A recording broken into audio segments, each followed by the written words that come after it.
What's up guys, and welcome back to my channel. It's been a hot minute since my last video, but I've had another project going on, so I haven't had a ton of time to dedicate to YouTube, but we're back. Today I'm walking around San Francisco. It's golden hour, it's beautiful. Gonna take some photos with my Leica M10. I'm gonna show you some images straight out of the camera, and then I'm gonna show you what it looks like to edit them with a Portra 400 preset and let you see how beautiful Leica images look when you start to edit them. So let's go for a little walk and see what we can find.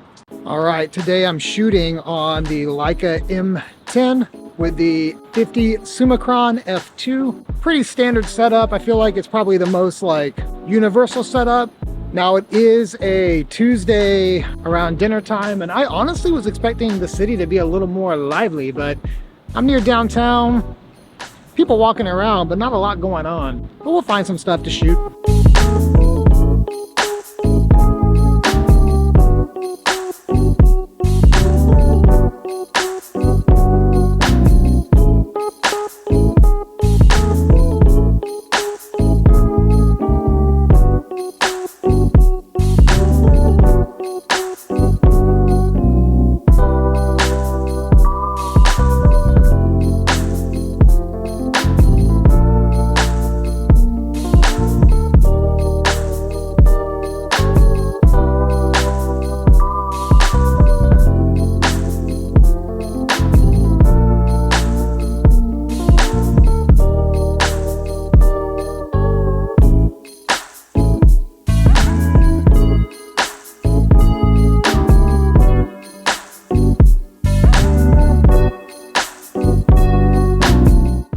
Okay, let's head back home and let's take a look at these images straight out of the camera, and then we'll look at a Portra 400 edit on them. Let's go check it out. Okay, so now we are back home and we're gonna take a look at Lightroom, and we're gonna just look at these photos straight out of the camera as they are, and then I'm gonna apply a Portra 400 style preset that I've made and show you how the preset works on these Leica M10 photos. This preset and its modifiers retail for $20, but I'm offering a discount below for 50% off because I love you. So with all that said, I'm gonna show you how the M10 photos look out of the camera and then how they look with 1 to 2 or 3 clicks with the Portra 400 preset. So let's go ahead and take a look. Let's start with this one. This one is probably one of my favorites from the walk that I did. Straight out of the camera, this is what it looks like. Let's take a look at the information here. You can see on the histogram that it is definitely underexposed to save these highlights. You can see that this was shot at ISO 800 on a 50mm, which is the Summicron on this M10. I shot it at f4.8, and you can see that the M10 is just super crispy and the lens is really sharp. So let's take a look at what happens when we add our Portra 400 preset. Here it is under Very Good, Portra 400. Already, this photo is starting to look a little more filmic. And that's just one click, and I made this preset to work with a single click. It's so frustrating whenever you buy or acquire presets, and when you click them, they don't look right at all. This preset, if you shoot at a normal exposure or even a touch under or overexposed, it's going to look right the second you click it. But let's add a few things to it. Let's add some glow. What glow does, if you really pay attention to the edges of buildings or edges of things, glow is a touch of halation that happens right around that. You can kind of see it when I hover over it. We're going to add a little glow. I'm also going to push it. Pushing and pulling on this preset is simply just half a stop brighter or half a stop darker, and I'll talk more about the pull in just a second. But just simply clicking the preset, clicking on glow, and pushing it has taken the photo to this from this. And that feels really nice. All right, so this photo, this guy pulled up to this intersection I was on the corner of with his Harley, and seeing a dude on a Harley is not something very common in the financial district of San Francisco. So I just quickly turned, and my camera was already set up for other things I was taking, and I just quickly grabbed him because he was only here for like a split second. So it's definitely underexposed, but that's okay. The Leica's dynamic range is just insane. So this camera can handle deep underexposure, and this one's not even like horribly underexposed.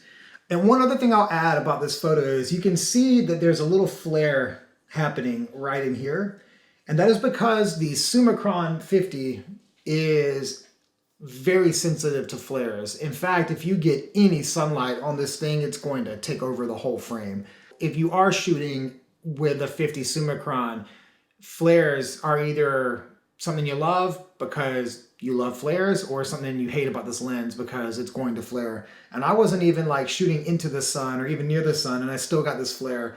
Even with the lens hood up, I still got this flare. But all good. I like it. I think it works. Let's add Portra 400. Already, our photo's looking pretty nice. Let's push it. We're gonna push it a little more. And then let's increase the grain some as well. Last thing I'm gonna do is crop it. Get that guy and his backpack out of the photo. Maybe that neon sign as well out of the photo. And there we've got it. So from this to that with just a few clicks. This is probably a good place to talk about what makes this styled like Portra 400. I shoot Portra 400 a lot. It's probably my go-to film, and that's not surprising. It's kind of everyone's go-to film, and some people at this point think it's a cliche film, but here's the thing about it. It's beautiful, it's got very fine grain, its colors are awesome, and when you overexpose it, it just looks so fantastic. But as someone who has shot many rolls of Portra 400, I can tell you some of its characteristics. It's warmer, it has warmth in the shadows when exposed correctly. It's got very fine grain, and the more you underexpose, the more that grain you're gonna see. Portra 400 at 120 is very different than Portra 400 at 35. This preset is kind of a balance between the two. Portra at 120 is super clean. You can't hardly even see grain on it. Whereas on 35, it can be pretty grainy. Now personally, I love grain, so bring it on all day. Okay, so let's jump into the next photo. I passed this like Irish pub and there was this one guy sitting out there by himself and it was just a pretty cool moment. So let's throw our preset on. And let's make it glow. Let's make it super grainy. You can see here we're getting very grainy when we push it that far, but just for this example, let's do that. And then let's actually pull this one. Pushing in film is whenever you increase the exposure and brightness. Pulling is when you decrease it. So if I pull this photo, it gets darker. But on this preset, there's a little extra thing happening. When we pull it, we're also putting more warmth in the shadows because if you start underexposing Portra, you can get some deeper browns in some of the shadows. So this is pulled, which also is going to increase the warmth only in dark spots. And so you could actually use this preset, pull it to get a little more warmth in the shadows, and then put it back to its normal exposure. It looks a little pulled still, so it's not quite as bright, but you're putting more contrast and more warmth in your shadows, and it just looks good. Here's the before and the after. Let's keep rolling here. Here is the Golden Gate sign. So I'm going to take that and straighten it up a little bit. Okay, let's go ahead and put on Portra 400. Let's make it glow and let's push it. And look at this, look how good this looks. I mean, right 3 clicks and we have a great finished photo for what I would use it for. Here's the before and the after. Before and after. Now in the video, you saw me standing in front of this sign and taking some photos of it. This sign is just so cool. I love this sign. Let's put Portra 400 on it. Let's make it glow. Let's bring some grain up. Look at what happens whenever I hover over pull. You see it's pulling the light down half a stop, but we're also injecting warmth in those shadows. And I kind of like that look. And I'm actually going to bring it back maybe a quarter of a stop. And right there, it's a great look. So here's the before and the after.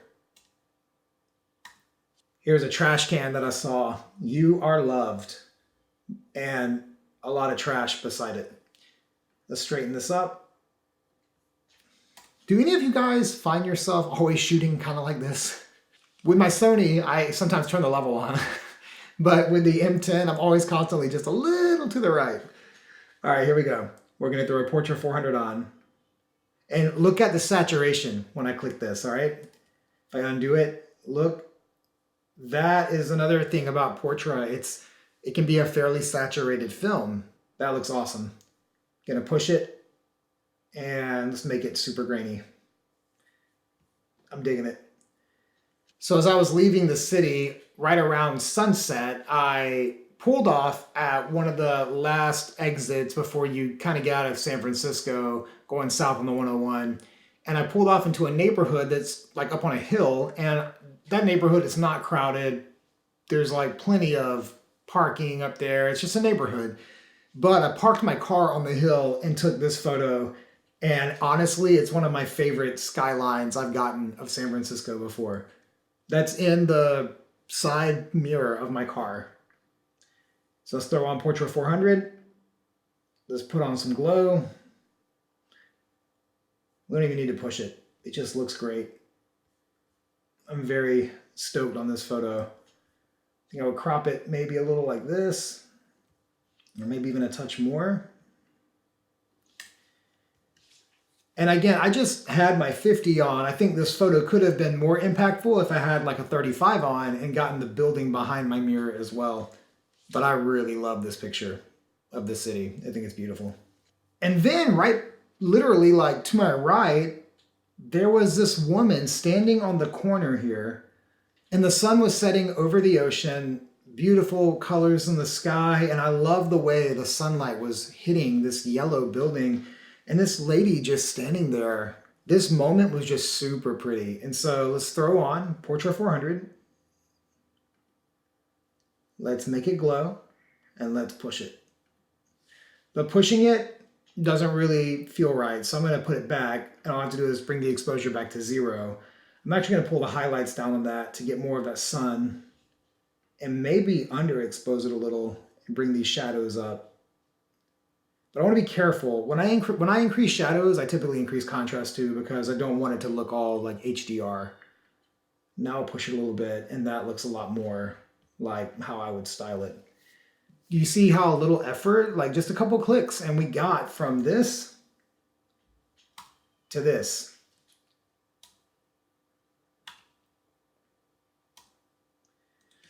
Now, there was one modifier that I didn't click once in that series, and that was the modifier called Golden Hour. So if you use this preset on a skin tone in direct sunlight during golden hour, it tends to hurt the skin tone a little bit and make it a little too orange. And that's the nature of presets. Again, I wanted to build something that was easy enough to click and work, but for 99% of the photos, it works great, but it doesn't work as well if you have skin tones who are in direct sunlight during golden hour. So if you shoot in those 3 conditions, then you're going to want to use this other modifier called Golden Hour. Let me show you how it works. This was a photo I shot last month in a portrait session using the M10 with a Voigtlander 35. And you can see we're shooting during golden hour, and she's got direct sunlight on her.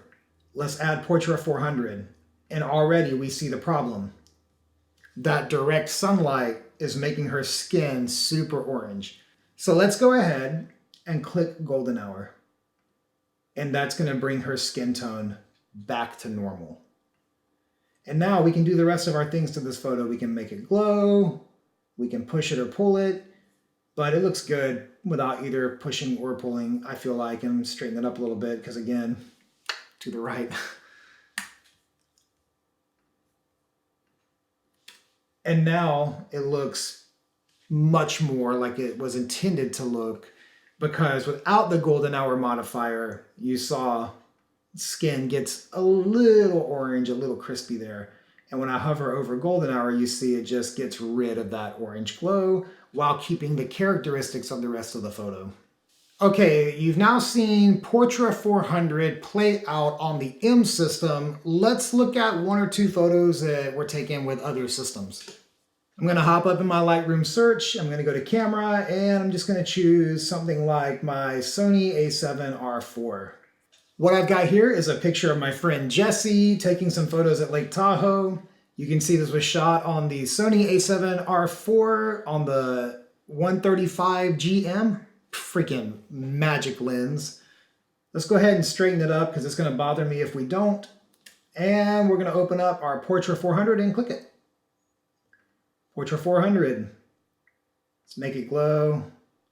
You can push or pull it, but honestly, it looks good as it is. Might turn it down just a touch, but I think that it works and looks pretty nice. Here's the before and the after. Okay, let's try another Sony file. I'm gonna go to my camera. I'm gonna select the A7R V. Okay, so here's a photo of my friend Jen taken in Alabama Hills, which if you watch my very first video, scroll back, you'll see me in Alabama Hills taking some photos here. It's been my most watched video, so you may have seen it already.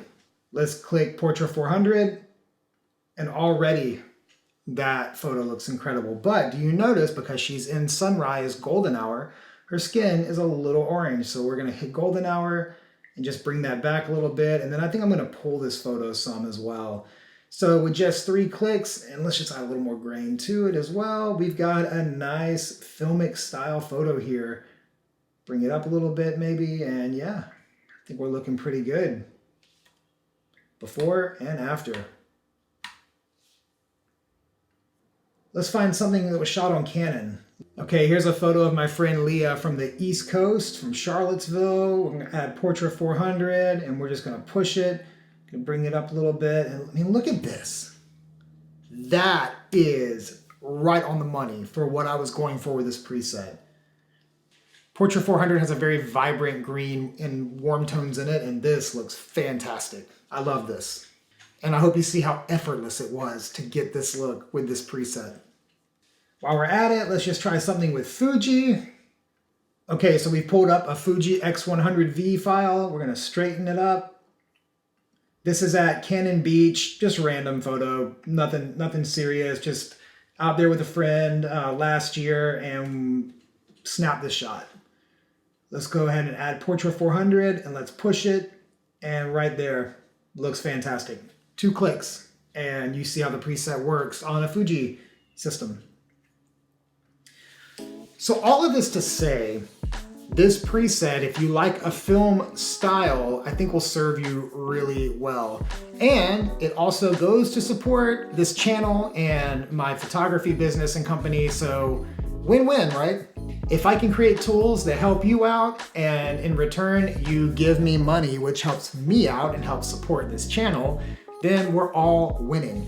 The link is below to verygoodpresets.com, and there is a code for 50% off. I'm gonna run that code for a little while, but eventually I'm gonna turn it off because I imagine 5 years from now, if someone's watching this video, we probably have moved past the 50% off. But if you're interested in it, go ahead and get it now, and leave a comment and share what you think as well. And at the end of the day, it's not going to be Portra 400, but it's in the style of it. You can't digitally create film looks. You can put them in a similar vibe, but it will never be exactly the same. And I feel like I just have to acknowledge that because I do shoot film and I do shoot digital, and no matter how much I want to edit like film, it's just never going to be 100% there, because film is a real thing with a real physical activity happening. And if you want to learn about that, I talk about it right here, so be sure to check out the link above. You can see another one of my videos where I talk about what film is, and I also share in another video, that same video, some tips on how to edit more in a filmic style. So check that out if this topic interests you. I hope you enjoyed the shots from San Francisco and seeing what the M10 files look like right out of the camera, as well as what a simple, efficient click or two of the Portra 400 preset will do for your photos. Thank you guys for watching, and I will see you again really soon.